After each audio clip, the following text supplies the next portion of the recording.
வடை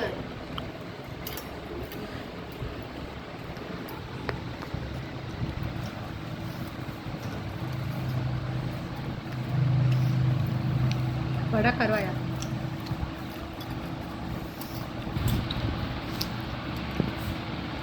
என்ன பார்க்குறீங்க? இன்றைக்கி விநாயகர் சதுர்த்தி சாப்பாடு கோயில், அதாவது பிள்ளையார் கோயிலில் சாமி கும்பிட்டாங்க. அந்த கோயிலேருந்து நாங்கள் ஓசி சோறு உண்டை கட்டி டிஃபனில் வாங்கிட்டு வந்துட்டோம்.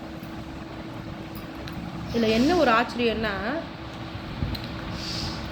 நான் கொலக்கட்டையே செய்ய கிடையாது, அது செய்யவும் தெரியாது, செஞ்சதும் இல்லை. பிள்ளையார்கிட்ட ஒரு வேண்டுகோள் வச்சுட்டு வந்தேன், எங்கள் மேலே உனக்கு பிரியம் இருந்துச்சுன்னா கொலக்கட்டை எங்களை தேடி வரணும் அப்படின்னு. அதே மாதிரி எங்கள் வீட்டுக்கு 2 வீடு தள்ளி ஒரு அக்கா, பேர் சொல்ல விரும்பல, அவங்க கொலக்கட்டை 5 கொலக்கட்டை எனக்கு தம்பிக்கிட்ட கொடுத்து விட்ருக்காங்க, என் பையன்கிட்ட. இதுலேருந்து என்ன தெரியுது? Pillaiyar my friend. இதே மாதிரி உங்களுக்கு பிள்ளையார் என்னென்ன கொடுத்து விட்டாருன்னு கமெண்ட் பண்ணுங்கள்.